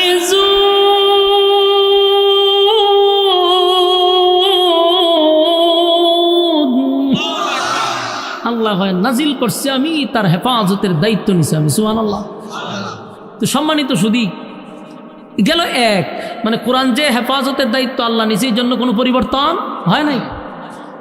আরেকটা আশ্চর্যের ব্যাপার হলো, পৃথিবীতে যত গ্রন্থ আছে প্রত্যেকটা গ্রন্থের রাইটার কিন্তু দুর্বল। কেন দুর্বল? শেষে দেখবেন একটা বক্তব্য লেখে, আমার ভুল হতে পারে, ধরিয়ে দিবেন, সংশোধন করব। তার মানে যিনি লেখছে উনি দুর্বল, সে জানে যে আমার ভুল হইতে পারে। শুধু পৃথিবীতে একটা গ্রন্থ আছে যেই রাইটার হেডলাইনে লেখছে ভুল নাই। সুবহানাল্লাহ। এটা হলো আল কোরআন। এটা হলো ভুল নাই, এখানেই শেষ না, কইছে সন্দেহ নাই, ভুলও নাই। সেই কোরআন থেকে কথা শুনতে আসছেন। আমি আপনাদের সামনে কমপ্লিট একটা সূরা আপনাদের সামনে তেলাওয়াত করছি, 93 নম্বর সূরা। সূরাটির নাম হলো সূরা দুহা। আপনাদের সামনে তেলাওয়াত করছি। এই সূরার বাহিরে একটা কথাও বলা হবে না ইনশাআল্লাহ। রাজি আছেন? আরামের ঘুম হারাম করছেন, নরমাল বিছানাতে বসছেন, কি গিচ্ছা শুনবার লাগিয়া গল্প বাপদাদার কথা হবে কোরআন থেকে। তাহলে আমাদের বসাটা কাজে লাগবে, কিন্তু শর্ত হলো মনোযোগ লাগবে। গিচ্ছা কাহিনীতে মনোযোগ লাগে না, কোরআনের কথা শুনতে গেলে মনোযোগ লাগে। আমরা এই সূরাটাকে প্রথম আলোচনা করব যে সূরাটা মূলত কেন নাজিল হলো। আমরা নাজিলের কারণটা জানব। সূরা অথবা আয়াত তিনটা কারণে নাজিল হয়েছে। কয়টা কারণে? তিন। এক হলো কোনো প্রশ্নের জবাবে, অথবা কোনো সমস্যার সমাধানে, অথবা কোনো ঘটনাকে কেন্দ্র করে। এই তিন কারণের যে কোনো এক কারণে আয়াত অথবা সূরা আল্লাহ নাজিল করছে। আমি যে আপনাদের সামনে সূরাটি তেলাওয়াত করছি, সূরাটি মক্কাতুল মুকাররমায় নাজিল হয়েছে। ভাইজান কথা কম দিতেন আল্লাহর রাস্তায়। আপনারা আমার পরে জোরে জোরে কথা কইবেন, কিন্তু আমার সময় কথা কইবেন। আমি গেলে এর পরে যা মন চা তা কইবেন। আমার কাছে আমার এটা একটা রোগ মনে করেন যে আমি এই দিকটা আমি মাইনা নিতে পারি না। আমার কথা হলো কথা তুইব, কাউন্টার দিতেইব, তাইলে আমি আপনাদের সামনে কথা বলতে পারবো। এখন আপনারা যদি বিরক্ত হন, আমার কি করার আছে কোন? কথা তো আমার ব্যক্তিগত না, কথা হবে কার? আল্লাহ। আপনি যে অন্যর সাথে কথা বলতেছেন, আল্লাহর থেকে আপনি অন্যদের কথায় দাম দিতেছেন কেন? কোরআনকে আপনি ছোটো করলেন। এই জন্য মনোযোগ দিয়া শুনবেন। দেখেন সূরাটা নাজিল হয়েছে একটা কোন তিনটা কারণে। এক, ঘটনা অথবা প্রশ্নের জবাবে, অথবা সমস্যার সমাধানে। আল্লাহ রাব্বুল আলামিন এই সূরাটা যে নাজিল করলো, এটারও একটা ঘটনা আছে, কেন্দ্র করে সমস্যার সমাধানে এই সূরা নাজিল করছে। আমি সংক্ষেপে শুধু আপনাদেরকে বলবো সূরাটা কেন নাজিল হলো, এবং এই সূরার প্রতিটা আয়াতে আয়াতে আয়াতে শুধু আল্লাহ তার বন্ধুকে খুশি করছে। সুবহানাল্লাহ থাকলে কইতে পারেন। প্রতিটা আয়াত আপনি অর্থের দিকে খেয়াল করবেন, দেখবেন প্রতিটা আয়াতই যেন শুধু নবীরে খুশি করলো। এই সূরাটাই যেন নবীরে খুশি করার জন্য আল্লাহ নাজিল করছে। আমরা এই সূরার সরল তর্জমায় সামনে যাব, আগে ঘটনাটা শুনি কেন নাজিল হলো। আপনারা যদি নাজিলের কারণ শুনেন, এরপরে সরল তর্জমা শুনেন, তাহলে আপনারা বুঝতে সুবিধা হবে এবং একটা বিষয়ের উপরে আলোচনা শুনে বাড়িতে যেতে পারবেন। এখন আসুন আমরা শুনি। মক্কাতে যখন রাসূল একত্ববাদী খুদার দাওয়াত দেয়, তখন মক্কাতে তিনটা দল ছিল: দ্বিত্ববাদী, তিত্ববাদী, বহুবাদী। দ্বিত্ববাদী হলো দুই খোদায় বিশ্বাসী, তিত্ববাদী হলো তিন খোদায় বিশ্বাসী, বহুবাদী হলো বহু খোদায় বিশ্বাসী। মনে করেন খ্রিস্টান, ইহুদি, মূর্তি পূজারী, এই তিনটা দল এরা ধর্ম প্রচার করে। আল্লাহর রাসূল যখন লা ইলাহা ইল্লাল্লাহর দাওয়াত দিছে, এরা চিন্তা করলো যে এটা কি, আমরা জন্মের পর থেকে আমরা ধর্ম পালন করে আসতেছি, আব্দুল্লাহর পুত্র মুহাম্মদ যে খোদার দাওয়াত দিচ্ছে, একত্ববাদী খোদা, আমরা তো তার বহু আগ থেকে আমাদের রবের কথা মতো আমরা ধর্ম প্রচার করতেছি, ধর্ম পালন করতেছি। উনি একজনের দাওয়াত দেয় কেন? খ্রিস্টানের আছে তিন খোদা, ইহুদিদের আছে দুই খোদা, আর মূর্তি পূজারীদের খোদার কোনো অভাব নাই। কথা বুঝতেছে? এরার খোদা এত বেশি, শেষ পর্যন্ত একটা তুলসী গাছ, এটাও এরার খোদা। বুঝতেছেন? গাছপালা তো আছেই, পাথরও আছে, সূর্য চন্দ্র গ্রহ নক্ষত্র সব খোদা, শেষে একটা তুলসী গাছ, এটারও ছাড়ছে না, এটাও খোদা। তো এদের খোদার অভাব নেই। তো এরা রাসূলের কাছে যুক্তি পেশ করছে। যুক্তি কয়, শুনো, আমরা আমাদের বাপদাদার ধর্ম পালন করতেছি, আমাদের ক্ষুধার অভাব নাই, আর অলরেডি আমরা রিজার্ভ রাখছি 360 জন।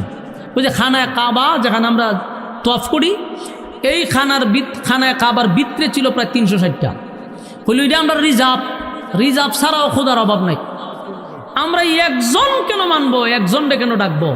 আমরা তো ক্ষুধার সংখ্যা বেশি, তোমার ক্ষুধার সংখ্যা কম। এই হলো এরার মাথা মোড়ার যুক্তি। কথা বুঝতেছেন? ইহুদিরা কয় আমরা তো দুই খোদা আছে, খ্রিস্টানরা কয় আমরা তিন খোদা আছে, তুমি কেন নতুন করে ধর্ম প্রচার করবা? প্রথম রাসূলকে বাধা দিল, এরপরে লোভ দেখাইল। লোভ যে তুমি দাওয়াত দেওয়া ছেড়ে দাও, আমরা তোমারে গাড়ি দিব, বাড়ি দিব, নারী দিব, অট্টালিকা দিব, সর্দারি দিব, সুন্দর নারী দিব। রাসূল এই লোভনীয় যে অফারগুলি প্রত্যাখ্যান করছেন, যে না, আসমানের সূর্য চন্দ্র দিলেও কাজ হবে না। তারপরে তারা যখন কোনোভাবেই পারতেছে না, তখন মক্কার কিছু বুদ্ধিজীবী, দেখেন বুদ্ধিজীবী কিন্তু এখন যে আছে এমনটা না, এটা আগেও ছিল। মক্কার তৎকালীন সময়ের কিছু বুদ্ধিজীবী যারা জ্ঞানী মনে করত, এরকম কিছু বুদ্ধিজীবী একত্রিত হইয়া বলল যে আমরা এই বিষয়টা সমাধান করতে হবে, মোহাম্মদ কিভাবে দাওয়াত দিতে আমরা দিব না। বুদ্ধিজীবী হায়ার কইরা আল্লাহ রাসূলের সঙ্গে টকশুতে বসার জন্য তার একটা দিন তারিখ ঠিক করল, টকশু করবে। তো এদের পক্ষ থেকে অনেকগুলা বুদ্ধিজীবী আইছে, আয়া রাসূলের পাশে বসছে। আর আল্লাহ রাসূল শুধু একজন, আর এরা অনেকগুলো বুদ্ধিজীবী আসছে, আইসা বসছে। বৈশা রাসূলকে যতগুলা প্রশ্ন করছে রব সম্পর্কে। প্রথমে এরা প্রশ্ন করছিল যে আপনার আল্লাহ টোটাল কতজন, এরা প্রশ্ন করছে টোটাল কতজন। এরপরে প্রশ্ন করছে যে আপনার আল্লাহ কি করে, কাজ কি। 3 নম্বর হলো আপনার আল্লাহ বিয়া শাদী করছেনি, বাচ্চা কাচ্চা আসেনি। 4 নম্বর হলো আপনার আল্লাহর শক্তি কি পরিমাণ, আমরা খুদাদের সাথে পারবো নি। আপনার এলাকার নাউজুবিল্লাহ আসেনি, কোন সময় এখন ঠাডা বললে তিনি কইতিব তো। এখন দেখেন প্রশ্নগুলো ইয়াদ রাখতেন কিন্তু। 1 নম্বর আপনার আল্লাহ কয়জন, 2 নম্বর আপনার আল্লাহ করেটা কি, কাজ কি, খাম কাজ করেনি। 3 নম্বর বিয়া শাদী করছেনি। 4 নম্বর শক্তি কি পরিমাণ। এই প্রশ্নটা যখন করছে তখন আরেকটা সূরা নাজিল ছিল, এর জবাবে আল্লাহ সূরা নাজিল করছিল সূরা ইখলাস, মানে কুল ফাল্লাহ। দেখেন এই 4টা প্রশ্ন না, 4টা প্রশ্নের জবাব সূরা ইখলাসে আছে, আপনি হাতে গোনেন। 1 নম্বর আপনার আল্লাহ কয়জন, আল্লাহ উত্তর দিছে কুল হুয়াল্লাহু আহাদ, নবী আপনি বলুন আমি আল্লাহ একক। এক কয় নাই, একক কইছে। একক মানে ব্যারিকেড, এক কইলে একের পরে 2 3 4 যাইতে থাকবে, যেন আল্লাহ কয় আমি একক, অদ্বিতীয়, আমার পরে কোনো খোদা নাই, রব নাই। তাহলে প্রথম প্রশ্নের জবাব কিন্তু পাইছে তারা। 2 নম্বর প্রশ্ন করছে আপনার আল্লাহর খাম কাজ কি, তা আল্লাহ হয় আল্লাহুস সামাদ, আমি কারো মোকাফি কিনা, আমি কারো উপরে ডিপেন্ড করি না। আল্লাহ বলেন আমি কারো উপর নির্ভর না, আমি করুম কি, আমি তো কারোর কাছে নির্ভর হই না। 3 নম্বর তারা প্রশ্ন করছে বিয়া শাদী আল্লাহ করছেনি, আল্লাহ উত্তর দিছে লাম ইয়ালিদ ওয়া লাম ইউলাদ, আমি আল্লাহ কাউকে জন্ম দেই না, কারো কাছ থেকে জন্ম নেই না, জন্ম দেইও না, জন্ম নেইও না। তাহলে 3 নম্বর প্রশ্ন তো পাইছি। 4 নম্বর আপনার আল্লাহর শক্তি কি পরিমাণ, আল্লাহ কয় ওয়ালাম ইয়াকুল্লাহু কুফুয়ান আহাদ, আমার সমকক্ষ, আমার সমতুল্য কেউ নাই। তাহলে আপনারা ডাবল ফাইলেন আর একটা সূরার সরল তর্জমা শুনছেন, নামাজ যখন দাঁড়াইবেন তখন এই কথাগুলি স্মরণ হইলে আপনার পড়তে মজা লাগবে। দেখেন এই 4টা প্রশ্নের জবাব আল্লাহ ইখলাসে দিয়ে দিছে। আমি একক, আমি কারো উপর নির্ভর না, আমার সন্তান কারো কাছ থেকে আমি জন্ম নেইও না, জন্ম দেইও না, আমার সমকক্ষ কেউ নাই। 4 প্রশ্নের জবাব পাইছে। এদিনের টকশু শেষ। পরে আরেকদিন আবার কিছু বুদ্ধিজীবী নিয়ে তারা আবার রাসূলের সামনে আসছে।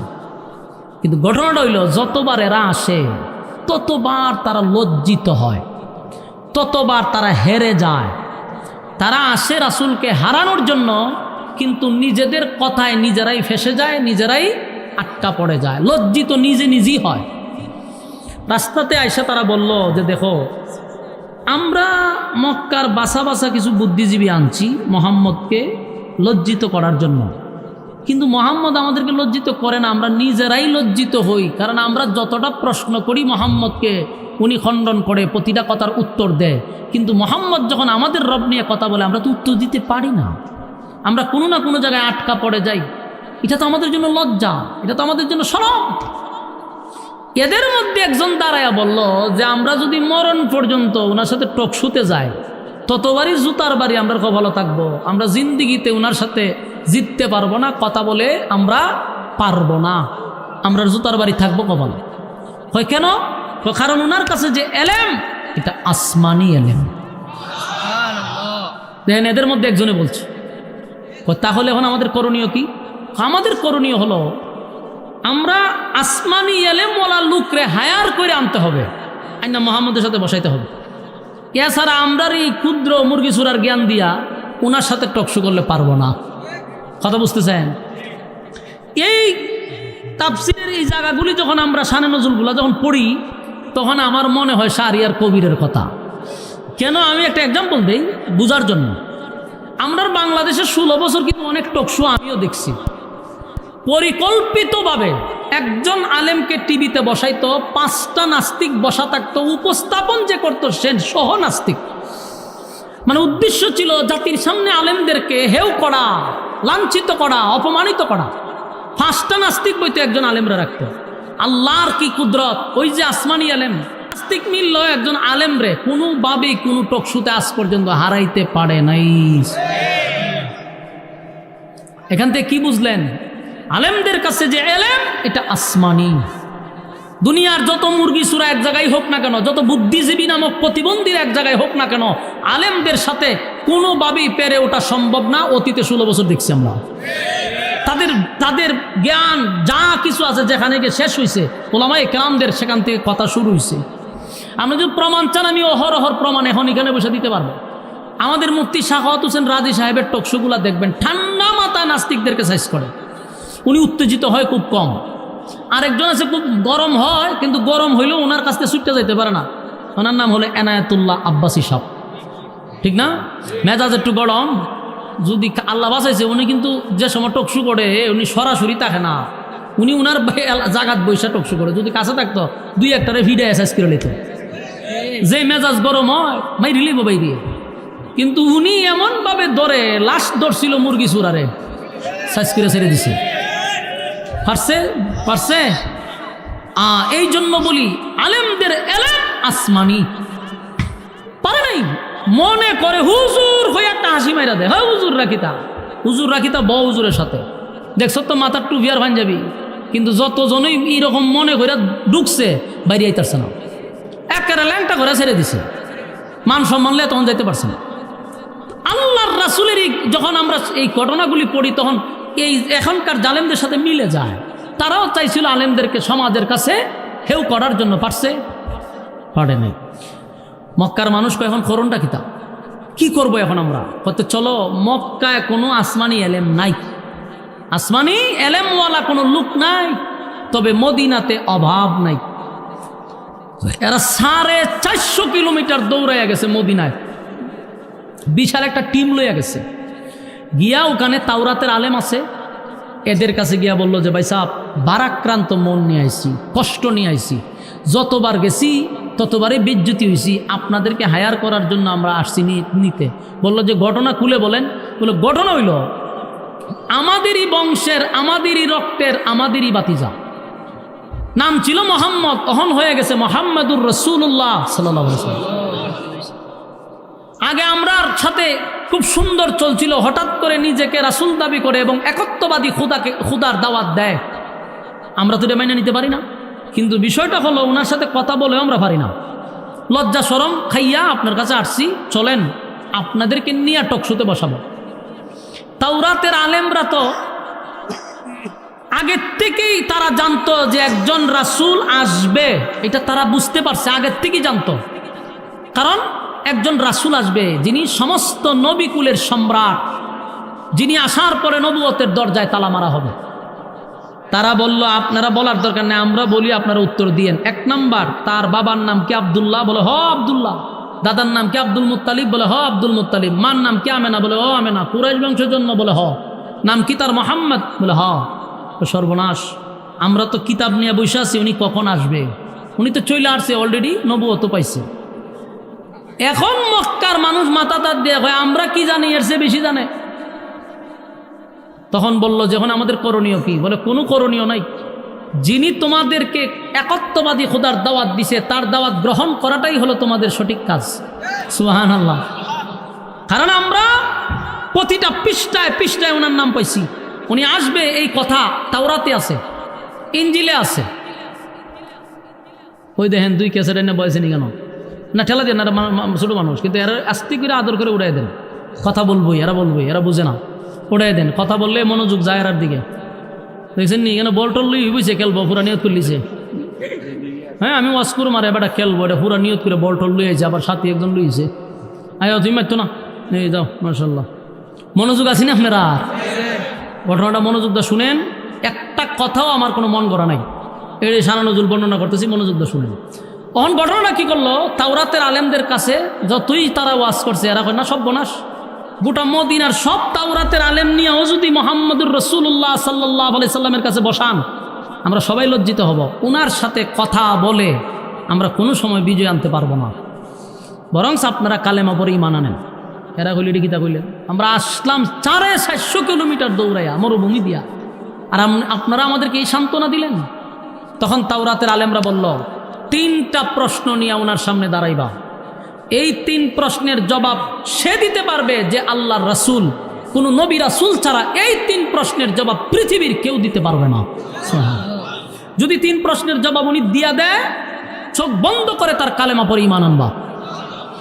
ঘটনা কি বুঝতেছেন? 3 প্রশ্ন লইয়া রাসূলের কাছে গেছে, এখন কিন্তু মন খারাপ, কারণ হায়ার কইরা বুদ্ধিজীবী আনতে পারছে না।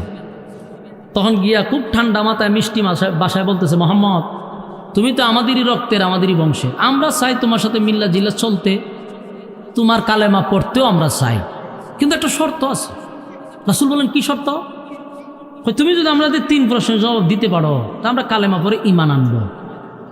রাসূল তাকায়া দেখলেন যারা আসছে এটা মক্কার সব বড় বড় মাথা, ইডি যদি কালেমা পরে এতে ইসলামের দাওয়াত দিতে আর কোনো সমস্যা। ঘটনা হইল কি, আল্লাহ রাসূল বলল আপনাদের 3 প্রশ্ন, তারা 3 প্রশ্ন করছে। আবার জানি কেন লোক জান আপনারা সরে গেছেন, এই যে চিল্লাচিল্লি শুরু হয়েছে। 3 প্রশ্ন রাসূলকে করল। আল্লাহ রাসূল বলল আপনারা আগামীকালকে আসবেন, 3 প্রশ্নের জবাব দিয়ে দিব। সুবহানাল্লাহ আসেনি? তারা বলল কোনো অসুবিধা নেই, চলে গেছে। পরের দিন আসলো, কিন্তু রাসূল 3 প্রশ্নের জবাব দিতে পারল না। কেন? জিবরাইল আসে নাই। জিবরাইল, রাসূল কি মন গড়া কিছু বলতেন? নিজের থেকে সব বলতেন? রাসূল তো গায়েব জানতেন নাকি? গায়েব যদি জানতো 3 প্রশ্নের জবাব তো সাথে সাথে দেওয়ার কথা, তো রাসূল 3 প্রশ্নের জবাব দিল না কেন? স্পষ্ট কথা, আল্লাহ যা জানান নবী তা আমাদেরকে জানায়া দেন। নবী নিজের থেকে মন গড়া কোনো কথা বলে না। এটা হলো আহলে সুন্নাত ওয়াল জামাতের আকীদা। আপনি যদি গায়েব নবীরে বানাইলেন, তাহলে আমার প্রশ্ন সূরা দুহার শানে নজুল আমার সামনে দাঁড়ায় আপনি বর্ণনা করতে হবে, কেন 3 প্রশ্নের জবাব রাসূল সাথে সাথে দিতে পারল না?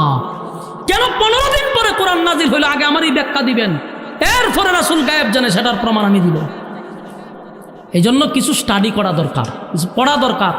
বাপ দাদাদের গিচ্ছা পড়তে পড়তে এমন অবস্থা হয়েছে, ফিরারে পর্যন্ত গায়েব বানায়। অনেক ফিরও বলে গায়েব জানে। বাপ দাদাদের গিচ্ছা আনাদিন পরে কোরআন ভালো করে শুদ্ধ করে 1 লাইন পড়তে পারে না। বাপ দাদাদের গিচ্ছা পড়তে পড়তে শেষে আমরা ফিরও গায়েব জানি। এগুলা কইরা মানুষের ঈমান হারা করতেছেন। আল্লাহর কাছে আপনাদের কাছে মাপ চাই, এই আকীদার থেকে ফিরে আসুন। নবীর জন্য আমরা জীবন দিতে প্রস্তুত। আমরার থেকে আপনারা নবীর প্রতি মায়া বেশি দেখায়েন না। কারণ আমি যদি এখন বলতে থাকি আপনাদের মনে অনেকই কষ্ট লাগবে। বাংলাদেশে বহু লোক আছে নিজেকে সুন্নি দাবি করে, নিজেকে আহলে সুন্নাত ওয়াল জামাত দাবি করে। এখন আমার একটা প্রশ্নের জবাব দিবেন, সুন্নি নামদারি আহলে সুন্নাত ওয়াল জামাত নিজেকে যারা বলেন, এই যে কিছুদিন আগে ব্রাহ্মণবাড়িয়া কোরআন নিয়ে অপমাননা করলো, সুন্নিরা কই আন্দোলন করলো না কেন? একটা সুন্নি আন্দোলন করছে কোরআন অপমান নিয়ে? আন্দোলন করে নাই। আল্লাহকে বাউল নামক ফাউলে গালি দিল, আল্লাহর শানে বেয়াদবি করলো, একটা নামদারি সুন্নিরা কোনো ব্যানার থেকে আন্দোলন করছে? বরং বহু মাজার পূজারী, খাট পূজারী, সিন্নি কুরেরা বাউলের পক্ষে কথা বলছে। যারা নিজেকে সুন্নি দাবি করে করে মানুষের কান গরম করতেছেন, মঞ্চ গরম করতেছেন। প্রশ্ন আমার একটা, কোরআন নিয়ে অপমান করলে আপনার প্রতিবাদ নাই, আল্লাহর শানে বেয়াদবি করলে আপনাদের প্রতিবাদ নাই, নবীর বিরুদ্ধে কথা বললে আপনাদের প্রতিবাদ নাই। আপনারা খালি জিলাফির মিছিল করেন। হ্যাঁ, একেবারে বন্ডামি বাংলাদেশের মানুষ সারাই দিবে, একবারে বন্ডামি সারাই দিবে। শিক্ষিত সমাজ বন্ডামি 16 বছর করছেন, এই বন্ডামি বাংলাদেশ আর খাইব না। এখনের মানুষ সচেতন। আশ্চর্য হয় নিজেকে সুন্নি দাবি করে, কোরআন অপমাননার যে করলো ব্রাহ্মণবাড়িয়াতে একটা প্রতিবাদ এই সমস্ত ভণ্ডটি করে নাই। নবীরে গালি দিল তারা প্রতিবাদ করে না, কিন্তু নবীর নাম বেচ্চা বেচ্চা জিলাপি আর তুষার সিন্নি খায়। এখন নবীকে গালি দিলে আমরা মাঠে ময়দানে নেমে রক্ত দিতে প্রস্তুত। এদেরকে মাঠে পাবেন না। 12ই রবিউল আউয়াল ছাড়া এরা জীবনে কোনোদিন মিছিল বাইর না। ভণ্ডামি ছাড়েন। 2 ভণ্ড এই বাউলকে বাঁচানোর জন্য ফককে কথা বলছে, অথচ এই বাউল কত নম্বরের ফাউল, আল্লাহর শানে বেয়াদবি করছে। যেমনটা আশ্চর্য হয়েছি আল্লাহর শানে বেয়াদবি করার কারণে এর থেকে বেশি আশ্চর্য হয়েছি এমন বাউল নামক ফাউলের ফককে বাংলাদেশের বড় বড় নেতারাও ফককে সাফাই গেছে। আমি জানতে চাই কার পক্ষে কথা বললেন, কার পক্ষে? যেই ব্যক্তিটা আমার আল্লাহর সামনে বেয়াদবি করছে, যেই ব্যক্তিটা কোরআনকে নিয়ে সূরা নাস নিয়ে সে যেইভাবে ব্যঙ্গ করছে, আপনি তার পক্ষে কথা বললেন? মাত্র 2% বাউলের সংখ্যা বাংলাদেশে নাই, 96% মুসলমানের কলিজায় আঘাত দিলেন। সময় আসতেছে লাল কার্ড দেখানোর, সময় আসবে আপনাদেরকে লাল কার্ড দেখানোর। 96% মুসলমানের দেশে তাইকা মুসলমানদের কলিজায় আঘাত দিয়ে চেয়ারে বসবেন, কঠিন কালেও সম্ভব হবে না। কারণ বাংলাদেশের মানুষ এখন আর ঘুমন্ত না, এখন মানুষ জাগ্রত। কথা হয় না? আপনি যে কোনো দল করেন, ইসলামের পক্ষে আপনি আছেন, আমরা আপনার সাথে আছি। যে কোনো দল হোক, ইসলামের পক্ষে কথা বলবেন, আমরা আপনার সাথে আছি। আপনি যদি ইসলামিক দলের ভিতরে থেকে ইসলামের বিরুদ্ধে কথা বলেন, আপনার আমরা লাল কার্ড দেখাবো। সময় আসতেছে, বেশি লাফালাফি ভালো না। একের পর এক আঘাত দিবেন, এটা কেমনে সহ্য করি? সহ্য করা যাবে না। সম্মানিত সুধী, কথাগুলি মনোযোগ দিয়ে শুনেন। রাসূল আরবি সাল্লাল্লাহু আলাইহি সাল্লাম প্রশ্ন 3টা করার পরে উত্তর দিলেন না কেন? কারণ আল্লাহ এখন পর্যন্ত ওনাকে জানান নাই, তাই দেন নাই। জিব্রাইল আসা বন্ধ।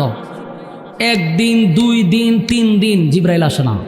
বারবার মক্কার মানুষটা নবীর কাছে আসে, উনি 3 প্রশ্নের জবাব দিতে পারলেন না। কয় আজকে না আগামীকালকে, আজকে না আগামীকালকে। 1 সপ্তাহ হয়ে গেছে, জিব্রাইলও আসে না, নবী উত্তরও দিতে পারেন না। এখন মক্কার মানুষ নবীর বিরুদ্ধে এমন অপপ্রচার শুরু করছে, এত গালমন্দ শুরু করছে, আল্লাহর নবীকে মানুষ বলতে লাগলো, দেখছ মোহাম্মদের আল্লাহ মোহাম্মদরে ভুইলা গেছে। নাউজুবিল্লাহ। আল্লাহর নবী বিষয়টা নিয়ে নিজেও চিন্তা করে গেছে যে ঘটনাটা কি তারি। আজকে 1 সপ্তাহ হয়ে গেল, কোরআন আসে না, জিব্রাইল আসে না। সকালে জিব্রাইল আসতো, বিকালে আসতো, সন্ধ্যায় আসতো। 1 সপ্তাহ হয়ে গেছে, জিব্রাইল আসে না কেন? কোরআন নাজিল হয় না কেন? রাসূল চিন্তিত, মানুষ গালি দেয়। রাসূলের একজন চাচি হইল আবুল আহাবের বউ উম্মে জামিল। এই মহিলা কত বড় বেয়াদব মহিলা! সে আইসা কয়, মোহাম্মদ তোমার কাছে একটা শয়তান আসতো, এখন আর আসে না। নাউজুবিল্লাহ। নবীর কলিজায় আঘাত লাগছে। আর চতুর্দিক দিয়া কয় মোহাম্মদের আল্লাহ মোহাম্মদকে ভুলে গেছে। 1 দিন 2 দিন না, 15 দিন কোরআন নাজিল হয় নাই। 15 দিন নবীর চোখের পানি পড়ছে। কতদিন কাঁদছে? বারবার আসমানের দিকে তাকায়, কিন্তু জিব্রাইল আসে না। এই 15 দিন পরে একদিন দেখে জিব্রাইল আসমান থেকে নামতেছে। সুবহানাল্লাহ।